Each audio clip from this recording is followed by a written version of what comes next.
Unique, he's different, of course he's mass. Telangana ఉద్యమకారుడు అన్న స్వామి గౌడ్ మనతో ఉన్నారు. జీతం కోసమే ఉద్యోగము, జీవితం కోసం తెలంగాణ. మనం జీవించి ఉండాలి అనంటే, నీ పిల్లల భవిష్యత్తు ఉండాలంటే తెలంగాణ రావాలి. దొర గడీలను బద్దలు కొట్టిన వ్యక్తి సర్దార్ సర్వాయి పాపన్. మరి అదే దొర పేరు ఇవాళ కేసీఆర్. మళ్ళీ తిరిగి ఆ కేసీఆర్ వెంటే స్వామి గౌడ్ అని నడుస్తాం. ప్రజలకు కావలసిన పోరాటం జరిగేటప్పుడు ఎన్నుకున్న చరిత్రను గమనించాం. మేము ఉద్యమం చేసిన క్రమంలో బీజేపీలకు పోయి మళ్ళా చివరికి అవుననలేక కాదనలేక ఇక్కడే కొనసాగడానికి కారణం. వారం రోజుల్లో నాతో సార్ మాట్లాడకపోతే నేను తప్పకుండా పార్టీ మారుతున్నానని చెప్పాను. మరి ఎందుకు నా ఫోన్ లేపలేదు? అక్కడ కేసీఆర్ పొరపాటు చేసిందా, లేకపోతే స్వామి గౌడ్ ను తొక్కివేయడానికి ఎవరైనా కేసీఆర్ తోటి ఆ రకంగా జరిపించింది? ఒకవేళ నేను జ్యోతిష్యం అయితే మీకు సమాధానం చెప్పుండేవాడిని. కారణం ఏంటని మా మిస్సెస్తో అన్నాను, ఈ ఉద్యోగం నుంచి బయటికి రావాలనుకుంటున్నాను. నీ మీద ఏ ప్రయత్నం జరిగినా కూడా ఉద్యోగం నుంచి బయటికి రాకూడదు. ఎక్కడి నుంచి వచ్చామో అక్కడికి పోదాం. ఏది ఏమైనా సరే ఉద్యమంలో నుంచి పారిపోయిన వాడి పెండ్లంగా ఉండడానికి ఇష్టపడదు. అంతే. నిజంగా అలాంటి సతీమణి దొరకడం అదృష్టం కదన్నా. ఆమె వల్లనే ఉద్యమంలో నిలబడి ఈ వచ్చిన పేరులో 70% ఆమెకు చెప్తుంది. నాకు వచ్చినటువంటి పదవి కానీ, నాకు వచ్చిన పేరు కానీ, మంచితనం కానీ మరి చెప్తుంది. కాళ్ళు నాయకులే కేసీఆర్ తో కలవనీయలేదా, లేకపోతే కేసీఆర్ అహంకారంతో ఎవరిని కలవలేదు? వారధిగా ఉండాల్సినటువంటి నాయకులందరూ కూడా ముఖ్యమంత్రి గారితో ఓపెన్ గా స్వామి గౌడ్ మాట్లాడినందుకు స్వామి గౌడ్ టార్గెట్ అయితే భయపడేది లేదు. నా పొట్టను కొట్టడానికి ఎవరు ప్రయత్నం చేసినా వాని కాలర్ బట్టి గుంజినా వాని. కేసీఆర్ కు కుల వివక్షత ఉంటది, అంటే అణగారిన వర్గాల పైన. జై తెలంగాణ అని ఒకటి బట్టలు ఇప్పుకొని రాసుకొని తిరుగుతాడు. చెకుంట్ల క్యాస్ట్. ఊర్లో పందులు పెంచడం, పందులు పడడం, పందులు అమ్ముకొని బతకడం అనే క్యాస్ట్ చాలా తక్కువ ఉంటాయి. అందులో నుంచి వచ్చినాడు పాపం. అని మా అందరితో పాటు మా పక్కన కూర్చొని భోజనం చేసిండే పెద్ద అయినతో. ఇప్పుడు ప్రతిపక్షంలో ఉండి ఏదైతే బీఆర్ఎస్ పోరాటం చేస్తుందో వాటితో కూడా మీరు అంగీకరిస్తారు? అవును, అంగీకరిస్తారు కదా. తప్పకుండా. మరి ఎట్లా అన్న ఇది ఇంట్లో పెట్టింది ఇంకా కూడా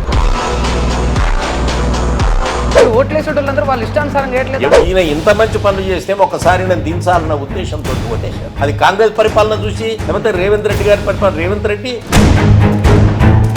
కేసీఆర్ మీద రేవంత్ రెడ్డి కక్ష సాధింపులు చేస్తున్నాడా? కక్ష సాధింపు చర్యలే కదా అన్ని. ఎందుకు కక్ష సాధింపు అంటున్నారంటే, ఈ 10 ఏళ్లలో మీరు ఎంత చేసిండ్రో అంతకు ధీటుగానే ఇప్పుడు ఏడాదిలో మేము చేసుకుంటూ పోతామని కాంగ్రెస్ గవర్నమెంట్. అంతకు ధీటుగా చేసింది ఏందో చెప్పాలి కదా.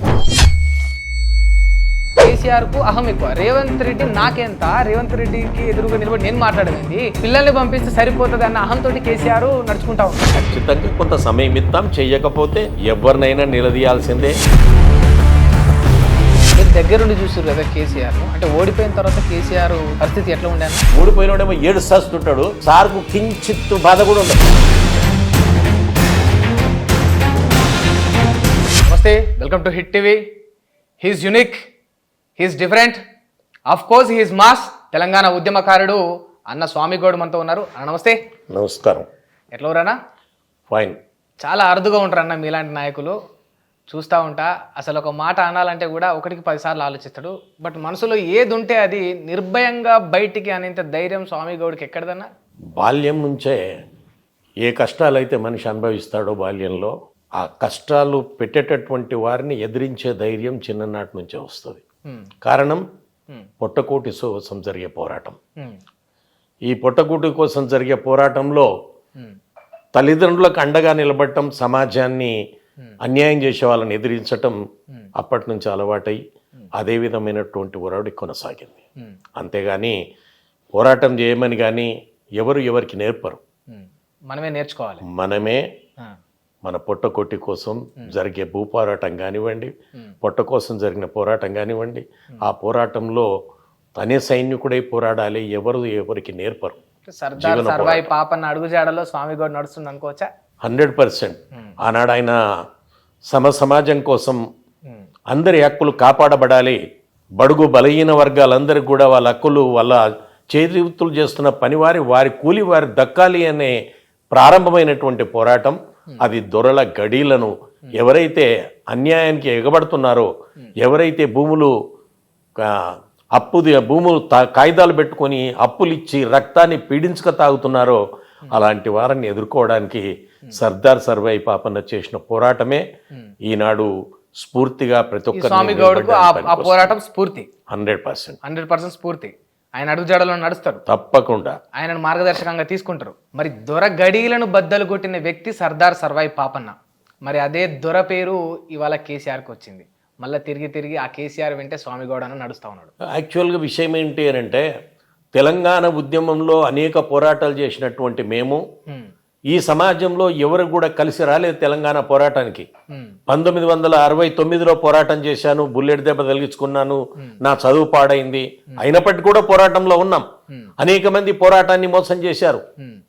పెద్దలు చెన్నారెడ్డి గారు తనకంటూ పోరాటం చేశాడు, కొంత సమీకరించాడు. ఎక్కడ భారతదేశంలో ఎక్కడ గెలవనన్ని సీట్లు ప్రజాసమితి తెలంగాణ గడ్డ మీద గెలిచింది. అయినా కూడా ఆ గెలిచినటువంటి సీట్లను ఢిల్లీకి కుదబెట్టారు. ఆ తర్వాత వచ్చిన పోరాటం నీరుగారిపోయింది. ఆ క్రమంలో ఒక్కటే గమనించదగ్గ విషయం ఏంటంటే, తెలంగాణ ఎన్జిఓ సంఘం ఆంధ్ర రాష్ట్రం వచ్చి తెలంగాణ కలిసిన తర్వాత కూడా తెలంగాణ ఎన్జిఓ సంఘం తన పేరు మార్చుకోలే. తెలంగాణ ఉద్యోగ సంఘం, తెలంగాణ ఎన్జిఓ సంఘం పేరు మీద కొనసాగింది. మేము అదే విధంగా అదే కొనసాగిస్తుంటే ఏ నాయకులు మాకు సహకరించలే. అనేక రకాల కష్టాలు అనుభవించాం. ఆ క్రమంలో తెలుగుదేశం పార్టీ నుంచి బయటకు వచ్చినటువంటి కేసీఆర్ గారు అక్కడ జరిగినటువంటి అవమానంకు బయటకు వచ్చారా, తెలంగాణ ప్రజల కోసం వచ్చారా అనేది తర్వాత విషయం. మొట్టమొదటి వారు వచ్చింది మాత్రం అక్కడ తనకు సరైన గౌరవం దక్కలేదు అన్న ఉద్దేశంతో బయటకు వచ్చారు. అంటే గౌరవం దక్కలేదనే బయటకు వచ్చారు. 100% మనం ఈ రోజు మాట్లాడుకోవడం, చాలా మంది తెలంగాణ రాష్ట్రం గురించి ఆయనకు తర్వాత తెలిసింది.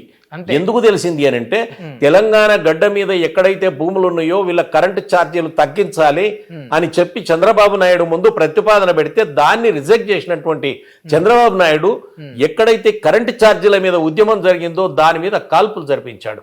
దానికి చెలించినటువంటి కేసీఆర్ గారు, లేదు మాకు మీ దగ్గర ఉన్నన్ని రోజులు మాకు ఇదే గతి, మాకు రాజకీయ నాయకులకు గౌరవం ఉండదు, రైతులకు గౌరవం ఉండదు, కరెంటు ఛార్జీలు ఇష్టం వచ్చినట్టు పెంచారని కోపంతో స్టేట్మెంట్ ఇచ్చి బయటకు వచ్చాడు. బయటకు వచ్చిన తర్వాత ఒక్కటొక్కడిగా తెలంగాణ కష్టాలు మాలాంటి వాళ్ళు పోవడం, మేము మాట్లాడటం, ఒక తెలంగాణ పేరు మీద బయటకు వచ్చాడు కదా అని మాలాంటి నాయకులు ఆసరా కోసం ఎదురు చూస్తున్నాం. ఆ ఆసరా దొర గడి నుంచి వచ్చిందా ఇంకొక నుంచి వచ్చిందా అని గమనించాలి. మాకు కావలసిందల్లా తెలంగాణ గడ్డ, దీన్ని ఎట్లా సాధించుకుంటామనే అనేక పోరాటాలు చేసి ఉన్నాం. కాబట్టి అందిన కర్రను తాడును అందుకొని పైకి పోవడానికి మేము ప్రయత్నం చేశాం. ఆ క్రమంలో మీరు అన్నట్టు ఆనాడు వారికి దొరల గడిలని పేరు ఉండొచ్చు, వారు దొరలు ఉండొచ్చు, కానీ చేసిన ఉద్యమం ఏదైతుందో, బయటకు వచ్చిన విధానం ఏదైతుందో అది తెలంగాణ రాష్ట్రం కోసం, రైతుల కోసం అన్న భావనతోటి తెలంగాణ ఎన్జిఓ సంఘంగా మేము ఆయనతో కలిసి పనిచేసినమాట వాస్తవం. అంతేగాని ఆయన దొరాని లేకపోతే దొరతనానికి మేము సపోర్ట్ చేస్తామన్న ఉద్దేశంతో మేము అక్కడ వెళ్ళలే. మనం చాలా గమనిస్తాం. అనేక జాతీయ పోరాటాల్లో ఎంతో మంది లక్షాధికారులు కూడా ఉద్యమంలోకి దిగారు.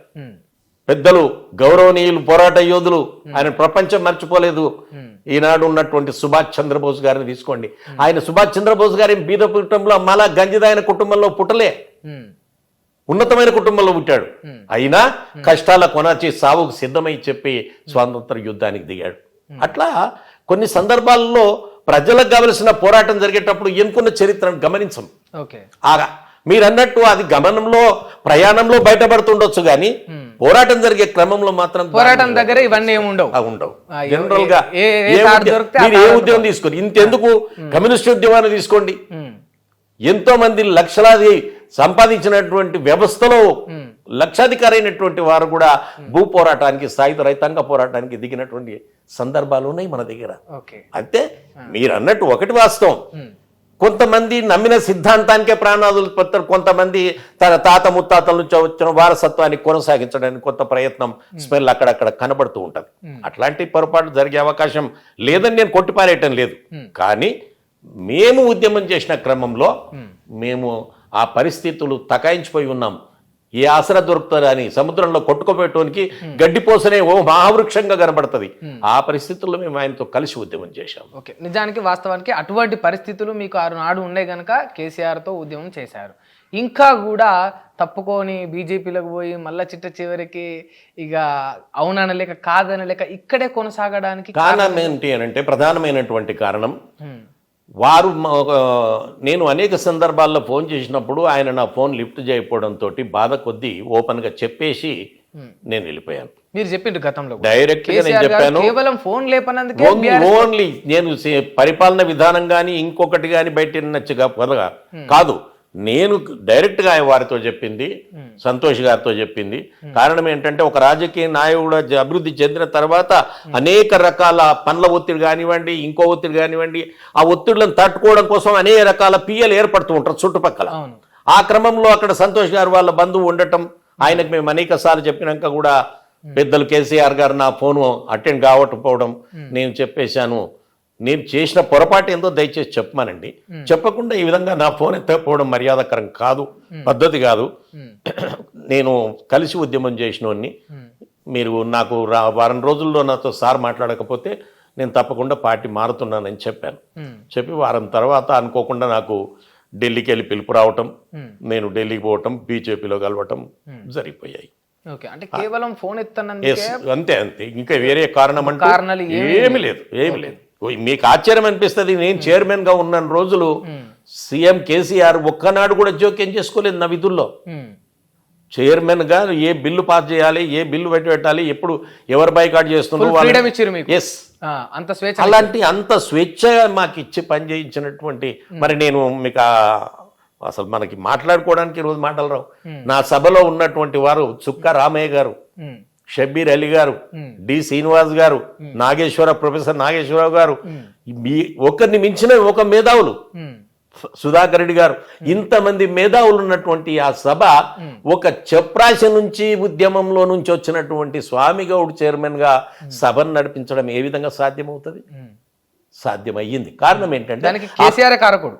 ఎస్, ఎందుకు అనంటే ఎక్కడ కూడా ఎవరిని మాట్లాడియొద్దు అని ఇంకోటి ఎక్కడ జోక్యం చేసుకోలేదు తను. చాలా మంది అనుకుంటారు వెనక ఉండి చక్రం తిప్పిండు మొత్తం కేసీఆర్ చక్రం తిప్పిండు అనుకుంటారు, కానీ తప్పు, అది పొరపాటు. ఈరోజు చెప్తున్నారు ఓపెన్ గా, ఆయన ఎన్నడూ కూడా అటు నా విధి నిర్వహణలో చైర్మన్ గా ఎక్కడ వారు ఒక చిట్టి కానీ ఒకరితో చెప్పడం కానీ జరగలే. అయినప్పటికీ కూడా నేను ఆ సభలో ముఖ్యమంత్రి గారిని చెప్పాను, ప్రతిపక్షాలు చెప్పే ప్రతి విషయం భూతద్దంలో నుంచి చూడాలి సార్ అధికార పార్టీ, అప్పుడే దానికి సరైనటువంటి న్యాయం చేయగలుగుతామని చెప్పాము. అప్పుడు ఆయన సబ్జెక్టును అర్థం చేసుకొని ఒకటే మాట అన్నాడు, చైర్మన్ గారు నేను కూర్చుంటాను వాళ్ళని చెప్పమనండి అన్నాడు. అది ఎప్పుడు జరిగింది అని అంటే అవతల ప్రతిపక్ష వాళ్ళు మాట్లాడుతుంటే సీఎం సమాధానం కోసం లేచినప్పుడు ఆయన సబ్జెక్ట్ అయిపోలేదు, వారు చెప్పే సబ్జెక్టు మనం భూతద్దంలో చూస్తే తప్ప ఇష్యూ అర్థం కాదు సార్, ఆ తర్వాత మీరు సమాధానం చెప్పండి అంటే వెంటనే కూర్చోబెట్టగలిగిండు స్వామి గౌడ్. వెంటనే సీఎం గారు కూర్చొని ప్రతిపక్షాలకు అవకాశం ఇచ్చాడు. అంటే నేను అనేది ఏమిటి ఇక్కడ అంటే మీకు అంత విలువ ఇచ్చిండు, మీకు అంత స్వేచ్ఛ ఇచ్చిండు, మిమ్మల్ని ఇంత నమ్మిండు కదా, అక్కడే నమ్మిన వ్యక్తి అదేనే చెప్పేది. ఇంత స్వేచ్ఛ ఇచ్చి పరిపాలనలో, అడ్మినిస్ట్రేషన్ లో, బిల్లు పాస్ చేయడంలో, సభ నడపడంలో ఇంత చేయూతనిచ్చినటువంటి ముఖ్యమంత్రి గారు మరి ఎందుకు నా ఫోన్ లేపలేదు? అక్కడ బాధ అనిపించి కారణం ఈ రోజు కూడా నాకు తెలియదు, ఇప్పటికి కూడా. నేను తిరిగి పార్టీలోకి వచ్చినప్పుడు కూడా నేను మొట్టమొదటి ఆయన అడిగిన ప్రశ్న ఇదే ప్రశ్న అడిగాను, నేను ఏం చేశానని నాతో మీరు ఫోన్ మాట్లాడలేదు సార్, ఫోన్ మాట్లాడలేదు కాబట్టి నేను పార్టీ నుంచి వెళ్ళిపోయాను. ఈ రోజు మీ అంతలు మీరు ఫోన్ చేసి వీళ్ళని పంపారు కాబట్టి నేను మిమ్మల్ని కలవడానికి వచ్చాను తప్ప మీరు మాట్లాడాలని కూర్చోవాలని ఉండదు సార్, నాకు పద్ధతి కాదు, మీరు ఏమని అనుకోండి, ఈ రోజు అయినా కారణం చెప్పండి అన్నాను. అంటే ఇక ఆ కాలం జరిగిపోయిందన్నా నా మాటను నువ్వు కడిగిన ముత్యంలాగా వచ్చినావు, నువ్వు నా తమ్ముడవు, అనేక మంది మాట్లాడుకుంటారు కానీ మర్చిపో అన్నాడు. సరే, పార్టీలోకి ఆహ్వానించడానికి కేటీఆర్ ను హరీష్ రావుని పంపితే వాళ్ళు వచ్చి మీకు సారీ కూడా చెప్పినట్టు నిజమే చెప్పా. ఈవెన్ ఆశ్చర్యం ఏంటంటే ఈవెన్ ముఖ్యమంత్రి గారు కూడా ఆ రోజుల్లో పొరపాటు జరిగిపోయిందని అన్నాడు, యాక్సెప్ట్ చేసాడు అన్నాడు, చాలా పెద్ద మనసుతో అన్నాడు. జనరల్ గా ఎప్పుడు కూడా ఆయన అట్లా మాట్లాడాడు, కానీ ఆయన ఓపెన్ గా మరి ఏం జరిగిందో నాకు తెలియదు కానీ కారణం నాకు చెప్పలేదు కానీ అన్న పొరపాటు జరిగిపోయింది, ఇక దాని గురించి వద్దని అన్న మాట అన్నాడు. అంతే. వాస్తవానికి కేసీఆర్ పొరపాటు చేసిండా లేకపోతే స్వామి గౌడ్ ను తొక్కివేయడానికి ఎవరైనా కేసీఆర్ తోటి ఆ రకంగా జరిపించింది? ఒకవేళ నేను జ్యోతిష్యుని అయితే మీకు సమాధానం చెప్పిండేవాడిని కారణం ఏంటని. మనకి ఎట్లా తెలుస్తుంది మన వెనకాల ఎవరు శత్రువులు ఎవరో మీకు రాజకీయంగా తెలీదా? నేను చెప్తున్నాను కదా, నాకు గ్రూప్ అంటూ కానీ శత్రువులు అంటూ కానీ ఎవరు లేరు. ఎందుకంటే నా తాత రాజకీయ నాయకుడు కాదు, మా నాయన కాదు, మా ఇంటోళ్ళు ఎవరు కాదు. నేను చపరాశి ఉద్యోగం చేసుకునేటోని ఆంధ్రలో ఆ వేధింపులు భరించలేక మాకు ప్రమోషన్లు రాక మాకు సరి అయినటువంటి అవకాశాలు లేకపోవడంతో నేను గలమెత్తాను. ఆ గలమెత్తిన క్రమంలో కేసీఆర్ గారు రావటం, మేము ఆయనను కలవటం, కలిసి ఉద్యమాలు చేయటం జరిగింది తప్ప నేను రాజకీయ నాయకుని కాదు. నాకు శత్రువులు ఎక్కడికి వస్తారు. ఇవాళ ఇంత స్థాయికి వచ్చిండ్రు, ముఖ్యమంత్రితో డైరెక్ట్ కూర్చోగలిగే పొజిషన్లో ఉన్నారు. ఇన్నిసార్లు చప్రాసి ఉద్యోగం అని ఎట్లా చెప్పుకోగలుగుతారు? వైనాట్ చేసిన ప్రతి చేసిన కష్టాన్ని చెప్పుకోవాలి. ఎక్కడి నుంచి వచ్చాను నేను, నా పూర్వం ఏంటి. ఎప్పుడైతే నీ పూర్వాన్ని మర్చిపోతావో అప్పుడు ఇంతకుముందు మీరు ఒక మాట అన్నారు, ఏదో ఒకటి బయటకు వస్తుంది వారసత్వం, కానీ అది వస్తుంది. నాకు వారసత్వం నేను చేసినటువంటి, నేను ఛాయలు అందించాను ఆఫీసర్లకు, ఆ డబ్బుతో బతికాను. ఎంత జీతం ఎంత ఉండే అన్న మీకు? ₹6.75 సంథింగ్. ₹16.75 సంథింగ్ అంతే. ₹16.75 నుంచి వెళ్ళి ఇవాళ శాసన మండలి కౌన్సిల్ చైర్మన్ వరకు ఎట్లా వచ్చారన్న? అది చెప్తున్నాను కదా, ఆ రోజు ₹16.75 16,000తో సమానం. ఈనాటి 16,000తో ఆ రోజు సమానం. న్యాచురల్గా అది ఒకానొక సందర్భంలో, ఉద్యమం జరుగుతున్న సందర్భంలో అనేక మంది ఉద్యోగులు నాలాంటి అటెండర్ చేసిన వాళ్ళందరూ కూడా ఏం తిని బతుకుతారు, ఎట్లా వీళ్ళను ఇన్ని రోజులు సమ్మెలో పెడితే అని చెప్పి 1-4 సార్లు నిద్ర రాకుండా పడుకున్న సందర్భంలో ఉద్యోగులు ప్రశ్నించాను చాలా మందిని. తమ్ముడు ఇళ్ళలో పోయి అడిగాను, మీరు ఉద్యోగం నుంచి బయటకు వచ్చేయండి, మీరు జాయిన్ అయిపోండి, నా మాటినండి, మేమంటే ఏ బాధలను పడతాం, నా మాట అంటే ఏ అటెండర్ కూడా 4వ తరగతి ఉద్యోగి కూడా పొరపాటున కూడా ఉద్యోగాలు బయటకు పోతామని లేదు. అన్నా ఏదైతే అది అయ్యింది, నీతో పాటే మేము. అట్లాంటి ప్రశ్నే ఉత్పన్నం కాదు. రోజుకు నెలకు ఏదో ఒకటి 2 నెలలు కొన్నాడు, 3 నెలలు కొన్నాడు, మా తనున్న గొలుసులో పుస్తలో అమ్మి సంసారం చేసుకుంటాం తప్ప ఉద్యమంలోకి వెళ్ళి బయటకు రమ్మన్నారు. ఆ క్రమంలో నేను ఒక రాత్రి లేచి మా మిస్సెస్తో అన్నాను, ఈ ఉద్యోగం నుంచి బయటికి రావాలనుకుంటున్నాను, చాలామంది ఉద్యోగులు బాధలు పడుతున్నారు, బయటికి కనబడతలేరు, మర్యాదకో గౌరవానికో తెలంగాణ రాష్ట్రానికో కసి కొద్ది పోరాటం చేస్తున్నారు, కానీ చాలా కష్టాలు పడుతున్నారు, వద్దు అన్నాను. అప్పుడు మా మిస్సెస్ ఒకటి మాట ఉంది, చూడు నీ మీద ఏ ప్రయత్నం జరిగినా కూడా ఉద్యోగం నుంచి బయటికి రాకూడదు. నిన్ను నమ్ముకొని లక్షల మంది బయటకు వచ్చారు, మనం గంజి దాగి వచ్చాం పైకి, అది మళ్ళీ గంజికి పోతాం, కానీ అంతే. మేడం చెప్పారా మీతో? అంతేగాని సహజంగా అట్లుండరుగా అన్న ఎవరైనా, అంటే భార్యలు అంటే ఎందుకు వచ్చిన మనకి ఇదంతా. ఉద్యమము ఆ పీక్ స్టేజ్ లో, ఆ క్రమంలో మాకు జరుగుతున్నటువంటి వార్నింగ్లు, మాకు వస్తున్నటువంటి ఫోన్లు, ఆ రోజు మాకు సెల్ ఫోన్ లేవు, ల్యాండ్ లైన్లు తర్వాత మధ్యకాలంలో వచ్చినాయి, మాకు వస్తున్న ఫోన్లు చంపుతామనటం, రకరకాల బెదిరింపులకు జనరల్ గా అయితే ఫ్యామిలీ మెంబర్స్ భయపడతారు, వాళ్ళే ఉద్యోగం నుంచి బయటకు లాగుతారు. కానీ నాకు మేడమే దగ్గరుండి మరి ఇంకా ఎంకరేజ్ చేసింది మిమ్మల్ని. ఆ అదృష్టం. మీకు ఆ ఫోన్ వచ్చిందా? చంపేస్తాం 2-3 ఫోన్ ఒకటైంది. ఖచ్చితంగా మేము మూమెంట్లో ఉన్నప్పుడల్లా, మీటింగ్ పెట్టినప్పుడల్లా అటు గౌరవనీయులు కోదండరామ్తో పాటు మాకు అనేక మందికి మాకు ఆ ఫోన్లు వచ్చేటివి. భయం అనిపించలేదా? నేను చెప్పాను కదా, అంటే బెదిరింపు అంటే నేను ఒక నినాదం ఇచ్చాను ఉద్యమంలో, జీతం కోసమే ఉద్యోగము, జీవితం కోసం తెలంగాణ. మనం జీవించి ఉండాలి అని అంటే, నీ పిల్లల భవిష్యత్తు ఉండాలంటే తెలంగాణ రావాలి. నువ్వు ఒక్కడవే బతకాలనుకుంటే జీతం సరిపోద్ది. మేము జీతం కోసం తెలంగాణ, జీతం కొలువు, కానీ జీవితం కోసం తెలంగాణ. కాబట్టి ఒక అడుగు వెనుకకేయడానికి అవకాశం లేదు. ఏది ఏమైనా సరే మనం ఉద్యమంలో ఉండాలని చెప్పి ఆనాడు తీసుకున్న నిర్ణయం. ఒక పక్కన నేనే స్లోగన్ ఇచ్చి ఓ పక్కన నేను తప్పుకోతే బాగుండదని మా మిస్సెస్ నాకు ఆ ధైర్యం చెప్పింది. ఎక్కడి నుంచి వచ్చామో అక్కడికి పోదాం, ఏది ఏమైనా సరే ఉద్యమంలో నుంచి పారిపోయిన వాడి పెళ్ళంగా ఉండడానికి ఇష్టపడను అంటది. నిజంగా అలాంటి సతీమణి దొరకడం అదృష్టం కదన్నా. అది ఇప్పటికీ నేను అనుకుంటా, కొన్ని 100 సార్లు అనుకుంటా. సో ఆమె వల్లనే ఉద్యమంలో నిలబడ్డా. ఈ వచ్చిన పేరులో 75% మీకు చెందుతుంది. నాకు వచ్చినటువంటి పదవి కానీ, నాకు వచ్చిన పేరు కానీ, మంచితనం కానీ 75% మరికి జరుగుతుంది. అలాగా ఆ కసి కొద్దీ ఉద్యమం చేశాం కాబట్టి ఉద్యోగులు అనేక రకాలుగా సహకరించారు, ప్రజలు సహకరించారు. ఆ క్రమంలో కొన్ని సందర్భాల్లో ఎప్పుడు రివ్యూ జరుగుతుండేది మాకు ఉద్యమం గురించి.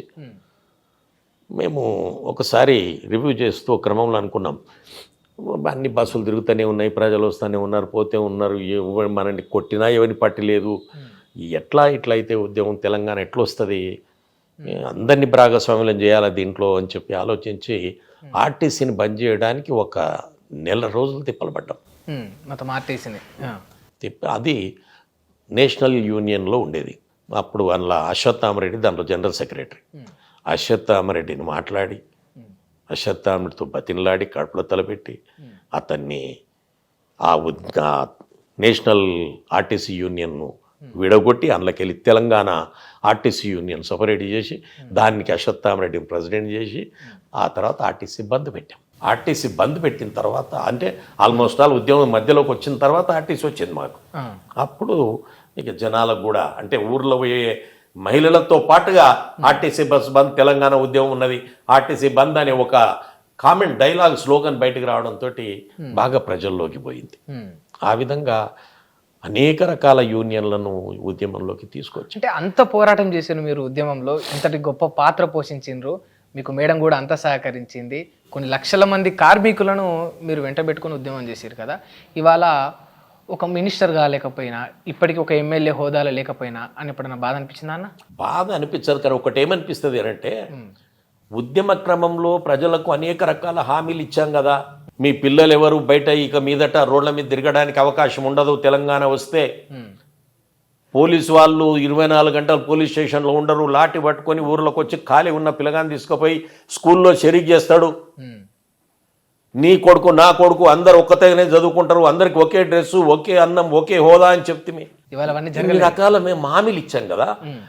మనకేదన్నా అధికారం ఉంటే ఇవి అమలు చేయడానికి అవకాశం ఉంటుందేమో, మంత్రిమండలిలో ఒత్తిడి చేయడానికి అవకాశం ఉంటేదేమో, ఛాన్స్ దొరికేదేమో అనే ఒక ఫీలింగ్ అప్పుడప్పుడు వచ్చిన మాట వాస్తవం. కానీ ఇప్పుడు మీరు ఇదే పార్టీలో ఉండి బాగానే యాక్సెప్ట్ చేస్తున్నారు 10 ఏళ్ల పాలనలో ఇవి జరగలేదు అని.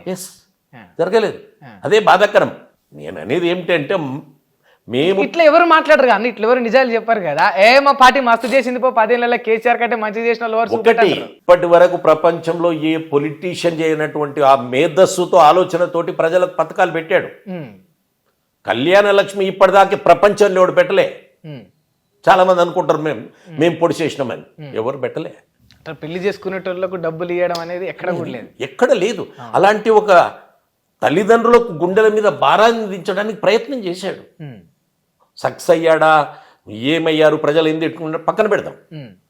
రైతులకు కొన్ని డబ్బులు ఇచ్చి పంట వేసుకోవాలి, మీరు బ్యాంకుల చుట్టూ తిరగకండి అని చెప్పి కొంత సాయాన్ని అందించాడు. ఇంట్లో ఉన్నటువంటి ముసలోళ్లకు ఇంత కొడుకు చూడకపోయినా పర్వాలేదు, నువ్వు నీ మన్మనికి పిప్పర్మెంట్ ఇప్పించుకో అని చెప్పి వృద్ధాప్య పెన్షన్ ఇచ్చాడు. పిల్లలు ఎవరైనా బయటికి చదువుకోనికి పోతున్నామంటే విదేశాల చదువులకు చేతనైనంత మొత్తం చదివియకపోవచ్చు, భుజాల మీద ఎత్తుకొని తిప్పకపోవచ్చు, కానీ ఎంతో కొంత ఆర్థిక సాయం చేశాడు. మరి ఇంత చేసిన కేసీఆర్ ఎందుకు ఇంత చేసినప్పటికి కూడా ప్రజలు ఎందుకు రిజెక్ట్ చేసిండ్రు? ఈ సోకాల్డ్ నాయకులు అనేటోళ్ళు అందరూ కూడా ప్రజలను కేసీఆర్ తోటి కలవనీయలేదు.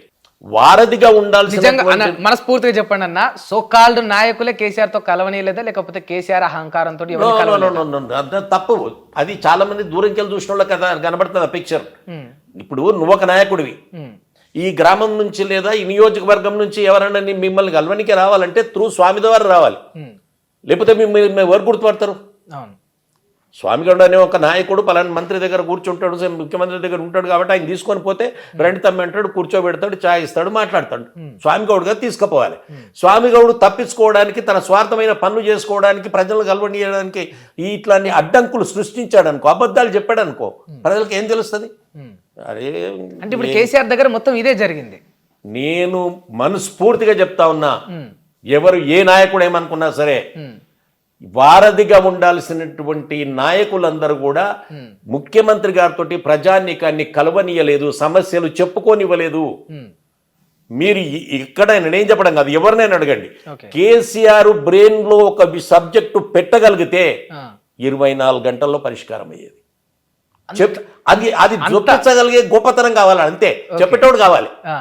అది ఆయన బ్రెయిన్ కు చేరగలిగితే గతంలో కేసీఆర్ ఎప్పుడు కూడా ప్రజలకు అందుబాటులో ఉండాలని అనుకున్నాడు.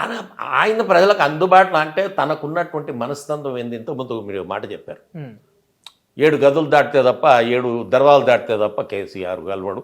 ఆ చిన్నప్పటి నుంచి ఆ పెంపకంలో ఉన్నాడు, అట్నే ఉంటాడు. ఆయన ప్రజల్లో ఉండాలనుకునే దానికన్నా నాయకుడు అనేటోడు నియోజకవర్గ ప్రజలను తీసుకెళ్ళాలి కదా, నియోజకవర్గ సమస్యలు వాళ్ళ ముందు చెప్పాలి కదా. అప్పుడు కేసీఆర్ ముఖ్యమంత్రి ఏమనుకుంటాడు, ఇంతమంది ముందు ఒక సమస్యకి నేను మాట ఇచ్చినా ఇది పరిష్కారం చేయాలనుకుంటాడు. నువ్వు వాళ్ళని తీసుకుపోయి లోపటింట్లో నువ్వు ఒక్కడ మాట్లాడుకొని నీ టెండర్ నువ్వు చూసుకొని నీ పని నువ్వు చూసుకొని ప్రజలను సార్ చాలా బిజీగా ఉన్నాడు కలుస్తున్నాడు అంటే ఆ మిస్టేక్ కింద ఉన్న ఎమ్మెల్యేలో ఎంపీలో వాళ్ళు చేసిండు. చెప్తున్నాను కదా, మేమే తెలంగాణ రాష్ట్రం వచ్చిన తర్వాత రెండో కాలంలో, మొదటి కాలం కాకుండా రెండో పీరియడ్లో సెకండ్ టర్మ్లో అందరూ కేసీఆర్లే అయ్యారు. ఇంత ఓపెన్ గా స్వామి గౌడ్ మాట్లాడుతుంది కనుక రాజకీయంగా స్వామి గౌడ్ని ఎదగనీయలే. అందరూ ఇది యాక్సెప్ట్ చేయండి. ఇంత ఓపెన్ గా స్వామి గౌడ్ మాట్లాడడానికి స్వామి గౌడ్ టార్గెట్ అయ్యిండు. సార్ ఇగో టార్గెట్ అయితే భయపడేది లేదు. నా తల్లిదండ్రి నిజాన్నే మాట్లాడమన్నారు, వాళ్ళ కోసం ఆ రోజు నిజాన్ని మాట్లాడినా, నా పొట్ట కోసం నిజాన్ని మాట్లాడినా, నా పొట్టను కొట్టడానికి ఎవడు ప్రయత్నం చేసినా వాని కాలర్ బట్టి గుంజినా వాని తాతను ప్రశ్నించిన క్వశ్చన్ ఏరైదు కాదు. ఏ నాయకుడు నా గురించి ఏమనుకున్నా నేను చెప్పదలుచుకున్నది ఇది, కేసీఆర్ ను తప్పోండి చేసి అహంకారం చెప్పి ముద్ర చేసింది సోకాల్డ్ లీడర్సే. అంతే తప్ప కేసీఆర్ కేసీఆర్ ఉంటే ఉండొచ్చుగాక, కానీ ప్రజలు పోయినప్పుడు అలాంటి ఎన్నడు కూడా అహంకారం కాదు. తనది చుట్టూ కూర్చొని 50 కేసీఆర్ కుల వివక్షత ఉంటది, అంతే అణగారిన వర్గాల లేదు. అది చాలా పొరపాటు. ఆయన ఎన్నడు కూడా ఏ కులాన్ని పక్కన పెట్టి మాట్లాడలేదు ఈ రోజు వరకు. నాకు పరిచయమైన కేసీఆర్ దగ్గర నుంచి అంటే మీ ఉద్యమ పార్టీ వాళ్ళు పెట్టి బయటకు వచ్చినాక మేము కలిసి పనిచేసినప్పటి నుంచి ఎన్నడు కూడా కేసీఆర్ ఎవరిని పక్కన పెట్టలేదు. మీకు ఒక మాట చెప్తా, జై తెలంగాణ అని ఒకడు బట్టలు ఇప్పుకొని రాసుకొని తిరుగుతాడు. ఇప్పటికి కూడా ఏట మీటింగ్లో అయినా వస్తాడు. ఒక పిల్లగాడు, వాడు ఒరిజినల్గా ఎస్టీ, అదేమి జాతి అంటారండి, కావలలో కూడా పిచ్చకుంట్ల క్యాస్ట్ అని అంటే ఊర్లో పందులు పెంచడం, పందులు పడడం, పందులు అమ్ముకొని బతకడం అనే క్యాస్ట్. అది చాలా తక్కువ ఉంటాయి. అందులో నుంచి వచ్చినాడు పాపమాడు. అని మా అందరితో పాటు మా పక్కన కూర్చొని భోంచేసండి పెద్ద ఆయనతోటి. ఆయన ఒక్కడే కాదు కదా, లీడర్కు అదే గౌరవం ఉన్నది, ఉద్యమంలో పనిచేసిన అదే గౌరవం. కాకపోతే ఒకటే, లోపలికి వెళ్ళగలగాలి, తీసుకెళ్లే నాయకుడు కావాలి.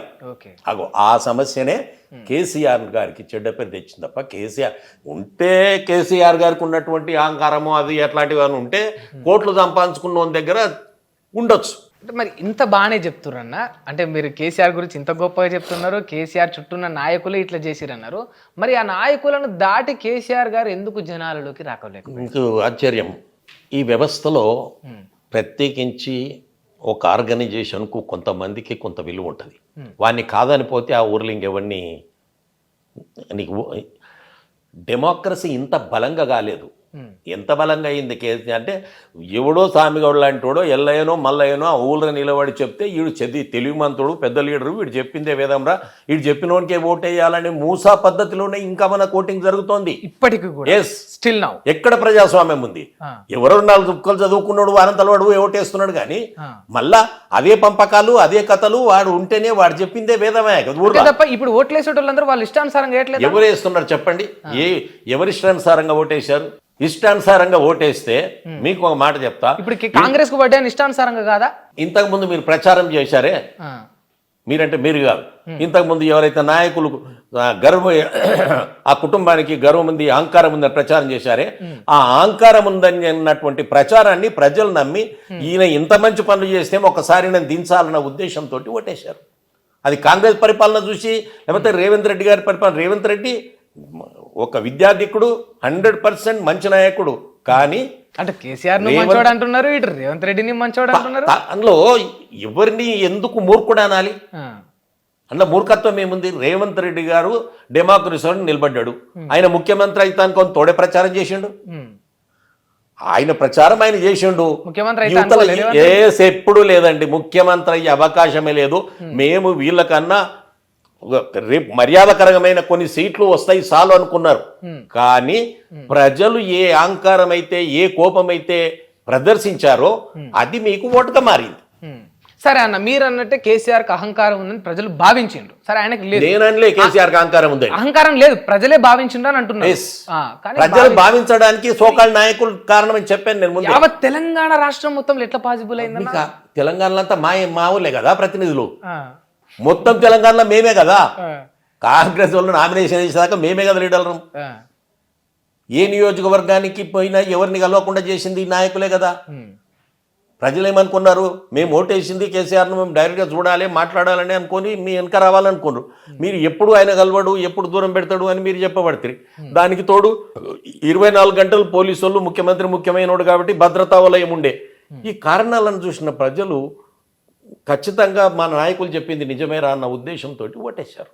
ఓకే, అది కాంగ్రెస్ కలిసి వచ్చింది. ఓకే, కలిసి వచ్చిన కాంగ్రెస్ నిలబెట్టుకోవాల్సినటువంటి అవసరం ఉంది. ఇప్పుడు కాంగ్రెస్ గవర్నమెంట్ ఫెయిల్ అయిందంటారా తెలంగాణ? నేను ఫెయిల్ అయింది అంటలేను, కానీ దాంట్లో ఉన్నటువంటి రేవంత్ రెడ్డి గారు పుట్టక ముందు ఉన్నటువంటి సీనియర్ నాయకులు ఉన్నారు ఆ పార్టీలో. ఆ బాధ కొద్ది మాట్లాడతారా, దేనికోసం మాట్లాడతారా తెలియదు, కానీ అది ఒకవేళ ఇబ్బందుల పాలైతే అది టీఆర్ఎస్ పార్టీ బీఆర్ఎస్ పార్టీ వల్ల కాదు, అందులో వాళ్ళ వల్ల వాళ్ళే నష్టపోతారు. నేను అనేది ఏంటంటే, నిజంగా మీరు ఏ బడ్జెట్ను దృష్టిలో పెట్టుకొని ప్రజల పథకాలకు హామీలు ఇచ్చారు? అసలు బడ్జెట్ ఎంత? మీరు ఇచ్చినటువంటి హామీల బడ్జెట్ ఎంత? 7వ తరగతి నుంచి 10వ తరగతి పిల్లలకు సైకిళ్ళు ఇస్తామన్నారు, ఎక్కడ పోయినాయి? నువ్వు కేసీఆర్ ఇచ్చిన ఒకటి కళ్యాణాల పథకం, అది దానికన్నా మేము ఇంకా జోడిస్తాం, మంచి పని చేస్తాం అన్నారు. మేము వెరీ గుడ్ రా, మంచి పని చేసిండు అనుకున్నాం. ఈ రోజు కూడా నేను అప్రిషియేట్ చేస్తా, కానీ ఏది తులం బంగారం ఎక్కడ పోయి? అంటే కాంగ్రెస్ గవర్నమెంట్ విఫలమైందని స్వామి గౌడ్ గారు చెప్పారు. నేను ఒక్కటే అంటున్నా, పథకాలు అమలు చేయటంలో వెనుకబడి ఉన్నారు కాబట్టి నేను మాతో ముఖ్యమంత్రి గారితో కాంగ్రెస్ పార్టీతో విజ్ఞప్తి చేస్తున్నా, మీరు మళ్ళొక్కసారి పునరాలోచించుకొని ఏది చేయగలదో ఆ విషయం చెప్పండి. అంతేగాని ఎస్ మీరు చేస్తున్నారు, కానీ ఎంత మటుకు ప్రకటనలకే పరిమితం అవుతున్నారు. ప్రకటనలకు పరిమితం కాదు, పనికి పరిమితం కావాలని కాంగ్రెస్ ని హెచ్చరిస్తా ఉన్నారు. మీకు కేసీఆర్ తీసుకున్న నిర్ణయాలు గతంలో మీరు ఏకీభవిస్తారా? ఆల్మోస్ట్ ఆల్ అన్ని నిర్ణయాలు ప్రజల కోసం ఏకీభవిస్తాను. ఇప్పుడు ప్రతిపక్షంలో ఉండి ఏదైతే బీఆర్ఎస్ పోరాటం చేస్తుందో వాటితో కూడా మీరు అంగీకరిస్తారా? అవును, అంగీకరిస్తారు కదా, తప్పకుండా. రైట్, ఒక్క నిమిషం అన్న, ఇది మీలే కదన్నా కూర్చుంది ఈ ఫోటో అన్న? ఈ ఫోటో నిన్న ఒక కార్యక్రమంలో ఇచ్చారు, నేను వారికి చెప్పాను, తెలంగాణ తల్లి రూపు మార్చడానికి చేసినటువంటి ప్రయత్నం మంచిది కాదు. కేసీఆర్ గారు ఇప్పుడు మనం ఎందుకు చెప్పానమాట అంటే, ఇందిరాగాంధీ భరతమాత చిత్రాన్ని రూపకల్పన చేసింది. ఇందిరాగాంధీ భరతమాత చిత్రాన్ని రూపకల్పన చేసినప్పుడు మాననీయ అటల్ బిహారీ వాజ్పేయి గారు ఎందుకు మార్చలేదు? ఆ తర్వాత వచ్చిన ప్రధానమంత్రి మోడీ గారు ఎందుకు మార్చలేదు? కేసీఆర్ తీసుకొచ్చినటువంటి పోరాట రూపం తెలంగాణ తల్లి ఈ విధంగా ఉంటుంది, బంధించే సంఖ్యలలో బంధింపబడ్డది అని చెప్పి ప్రజలందరికీ చెప్పి సంఖ్యలు దింపి ప్రజల్లోకి ఒక విగ్రహాన్ని తీసుకెళ్ళాం, ఒక రూపాన్ని తీసుకెళ్ళాం. ఆ విక్రమ్ గుడిసె వరకు పోయింది. ఆ రూపాన్ని కాంగ్రెస్ పార్టీ మార్చాలనుకోవటం సమంజసం కాదు, అది తప్పు అని చెప్పి నేను ఓపెన్గా చెప్పాను. మళ్ళీ ఒకసారి చెప్తున్నాను. అంటే ఒకసారి ఇప్పుడు ఒక సమావేశంలో వాళ్ళు ఇచ్చినప్పుడు తెలంగాణ తల్లి అని చెప్పి ఒక పార్టీని నమ్ముతున్నది, అది అట్లా బయట పారేయటం నాకు మర్యాదకరం కాదు. కాబట్టి వాళ్ళు ఇచ్చారు, తెచ్చిపెట్టుకున్నాను. నేను ఇప్పటికి కూడా చెప్తున్నా, ముఖ్యమంత్రి గారిని తెలంగాణ కాంగ్రెస్ మిత్రులను అడుగుతా ఉన్నాను, మన భార్యకైతే వడ్డానం ఉండొచ్చు, బంగారం ఉండొచ్చు, కానీ తల్లికి ఉండకూడదా? భూమాతను తల్లి అని కొలిచేటటువంటి తల్లిని భూమాత అని అంటే దేవతా రూపాన్ని ఆలోచన చేస్తున్నాం. దేవతా రూపం ఆలోచన చేసినప్పుడు కిరీటం ఉంటే పోయిన నష్టమేముంది? వడ్డానం తీసేయడంలో ఉద్దేశం ఏంది? మన భావము ఉన్నతంగా ఉండాలి. అంటే ఇవన్నీ కూడా కేసీఆర్ యొక్క ఇక్కడ జరిపిన అన్ని కూడా చెరిపేయడం. అన్ని కాకపోవచ్చు, ప్రజల్లోకి తీసుకెళ్లాల్సిన కొన్ని అన్న మార్చాలని అనుకున్నదేమో కాంగ్రెస్ గవర్నమెంట్. నేనైతే ఓపెన్ చెప్తాను, కేసీఆర్ మీద రేవంత్ రెడ్డి కక్ష సాధింపులు చేస్తున్నాడా? కక్ష సాధింపు చర్యలే కదా అన్ని. ఇంకోటి ఎందుకు కక్ష సాధింపు అంటున్నానంటే, కేటీఆర్ గారు ఫార్ములా 1 రేస్ తీసుకొచ్చారు, కార్ రేస్. ప్రపంచం అగ్రభాగాన కూడా తెలంగాణ నిలబెట్టాలని ఒక మంచి ఆలోచన చేశాడు. కానీ అది నడిబొడ్డున పెట్టడం కొంత ఇబ్బందికరం అయ్యి ఉండొచ్చు, కానీ ఒక ఫార్ములా 1 రేస్ తీసుకురావటం అనేది చాలా గొప్ప విషయం. అది తెచ్చే క్రమంలో జనరల్గా ఒక్కొక్కసారి ఏమైతుంటుందంటే, పిల్లగాడు ఏడుస్తుంటే ఆదుకునడానికి పరిగెత్తుతున్నటువంటి తల్లి పొరపాటున కడపదలి కింద పడిపోతుంది. పొరపాటు జరుగుతుంది. ఆమెలో ఉన్న ఉద్దేశం ఏంది? బాబుకు ఏం జరిగిందో అని ఆతృతతో పరిగెడుతుంది. ఆ ఆతృతలో ఆ ఫార్ములా 1 తీసుకురావాలనే ఒక ఆతృతలో ఉరుకులాటలో పరిగెత్తడంలో అడ్మినిస్ట్రేషన్ జరిగినటువంటి పొరపాట్లు ఏమైనా జరిగితే దాని మీద ఎంక్వైరీ చేయొచ్చు. కానీ మాట్లాడితే అరెస్ట్ చేస్తామని అన్ని కోట్ల రూపాయలు ఆయన ఖాతాలోకి వచ్చినాయని ఎవరికి దోషిన స్టేట్మెంట్ వాళ్ళు ఇవ్వటం వలన అది కక్ష సాధింపులకు కనబడుతుంది. బట్ ఇక్కడ అంటే వాళ్ళు ప్రధానంగా లేవనెత్తిన అంశం ఏంటంటే కేటీఆర్ గారు ప్రభుత్వ సొమ్మును దుర్వినియోగం చేసిండు ఇష్టానుసారంగా. ఎందుకంటే కొన్ని ఉంటాయి, టర్మ్స్ అండ్ కండిషన్స్ ఉంటాయి, నేను చెప్పేది అదే. విరుద్ధంగా అప్పుడు ఒకటి తీసుకురావాలనే ఉద్రేకంలో, మంచి ఆలోచనతో, తొందరపాట్లో పరిపాలన పొరపాట్లు జరిగి ఉండొచ్చుగాక. వాటిని మీరు ఒక మాట, ఒక ఎలక్షన్లో నిలబడ్డప్పుడు నాలాంటి, ఇంతకుముందే మీకు చెప్పాను, మళ్ళీ ఒకసారి ఇంకా చాలామంది ఊరికి అదే చెప్తాడు అంటూ ఉంటారు. నాలాంటి ఏ చదువు అన్నటువంటి వాడు, ఒక మామూలు ఉద్యోగం చేసుకునేవాడు, అదృష్టం బాగలేకనో అదృష్టం బాగుండో కర్మగాల్లో ఒక మంత్రి అయ్యిండు అనుకుందాం. ఆ మంత్రి అయినప్పుడు తనకేం తెలియదు, పరిపాలన, అడ్మినిస్ట్రేషన్ రూల్స్, ఫైనాన్షియల్ రూల్స్ ఏం తెలియవు. అందుకోసమే అవి చెప్పడం కోసమే చుట్టుపక్కల 5-6 మంది మంత్రులు ఉంటారు, ఒక ఓఎస్డి కూడా ఉంటాడు, ఐఏఎస్ పాస్ అయిన ఓఎస్డి ఉంటాడు, మిగతా వాళ్ళు ఒక 5-6 మంది పిఎల్ ఉంటారు. వీళ్ళంతా దేనికోసం ఉన్నారు? నేను తీసుకున్న నిర్ణయాలు కరెక్టా కాదా, ఇవి అమలు చేయవచ్చా లేదా అని చెప్పడానికి ఉంటారు, రూల్ పొజిషన్ చెప్పడానికి వాళ్ళంతా ఉంటారు. కేటీఆర్ చుట్టూ కూడా వీళ్ళంతా ఉన్నారు కదా, మరి వాళ్ళ బాధ్యత ఏమైంది? నేను అనేది ఏంటంటే, పొరపాటు జరిగితే ఖచ్చితంగా ముందు అఫీషియల్గా ఎంక్వైరీ చేయండి, ఎంక్వైరీ చేసిన తర్వాత అసెంబ్లీలో చర్చ పెట్టండి. అసలు మీరు లేవెత్తిన అంశాన్ని చెప్తా. బాగా బీఆర్ఎస్ ప్రభుత్వం పైన ఉన్న ఆరోపణ ఏంటంటే అధికారులకు అసలు అధికారమే లేకుండా పాలించారు, కుటుంబ పాలన జరిగింది. ఆ మాట అధికారులు చెప్పాలి. నేను అనేది ఏంటి, ఇక్కడ అధికారులు చెప్పాలి.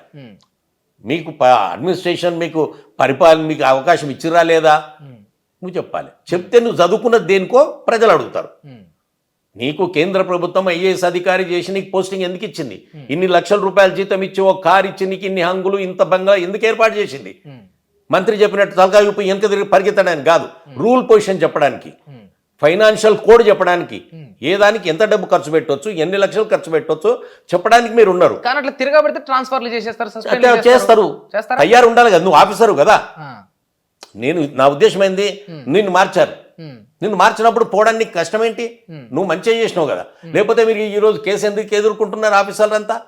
మీరు పోనందుకే, మీరు ఆ సుఖాలకు, ఆ లాభాలకు అలవాటు పడి అధికారులంతా ఆయనకు ఎదురు చెప్పకపోవడం వలన పొరపాటు జరిగింది. నేను అనేది ఏంటి, ఎవరైనా ఖచ్చితంగా అపోజ్ చేయాలి. మీకు ఆశ్చర్య, వై నాట్?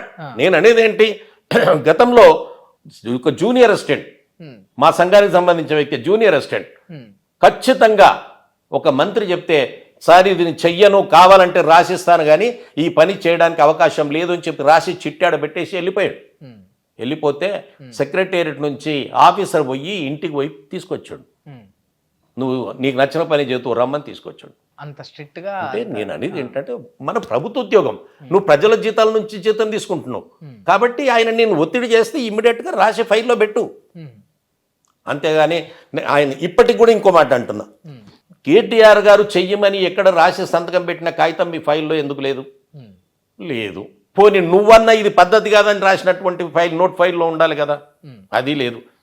మొత్తం తప్పంతా ఒక పొలిటీషియన్ మీద నెట్టేస్తే, పొలిటీషియన్ తప్పు చేసి ఉంటాడు. నేననేది ఒకటే, తప్పులు జరిగితే ఎంక్వైరీ చేయండి, ఎంక్వైరీ రిపోర్ట్ను డైరెక్ట్ అసెంబ్లీలో పెట్టి చర్చించండి.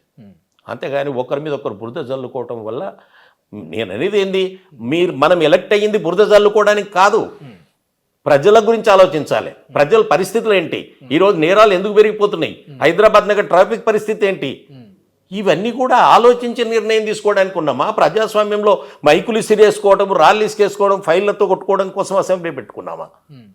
ఇప్పుడు అంటే మీకు 10 ఏళ్ళు టైప్ ఇచ్చారు ప్రజలు, మీ 10 ఏళ్లలో మీరు ఎంత చేసిండ్రో అంతకు ధీటుగానే ఇప్పుడు ఏడాదిలో మేము చేసుకుంటూ పోతామని కాంగ్రెస్ గవర్నమెంట్. ఇంకా అవన్నీ చెప్తే కదా ఇంతకుముందే స్టేట్మెంట్లని, అంతకు ధీటుగా చేసింది ఏందో చెప్పాలిగా. ధీటుగా చేసింది ఏంటి? 6 గ్యారెంటీలు ప్రవేశపెట్టినాం అద్భుతంగా. 6 గ్యారెంటీల్లో ఏ గ్యారెంటీ ఫుల్ఫిల్ కాలేదు? ఒకటి చెప్పండి. 6 గ్యారెంటీల్లో ఏవి ఫుల్ఫిల్ కాలే? మాటలు చెప్పారు చేస్తున్నామని, తప్పకుండా చేస్తారు. ఈరోజు కాకపోతే రేపు చేస్తారు. నేను చెయ్యరు అంటలేను, నేను చేస్తారు. కానీ బడ్జెట్ పరిస్థితి ఏంటి, దేన్ని ఆధారంగా తీసుకొని చేస్తారు? ఇప్పుడు కేంద్రం నుంచి అప్పులు చేసి దాచిండ్రు అన్నది నిజంగా. ఇంకొకటి చెప్పనా, ఇక్కడ ఎవరు పడితే వాళ్ళు అట్నే గమ్మత్తుగా మాట్లాడుతున్నారు, అప్పులు చేసిండ్రు. మీరు ఏ రాష్ట్ర ప్రభుత్వం అప్పులు చేయడానికి అవకాశం లేదండి, అధికారం లేదండి. ఎందుకు లేదు అని అంటే ఖచ్చితంగా కేంద్ర ప్రభుత్వం అనుమతి మేరకే అప్పు చేయవలసి ఉంటుంది.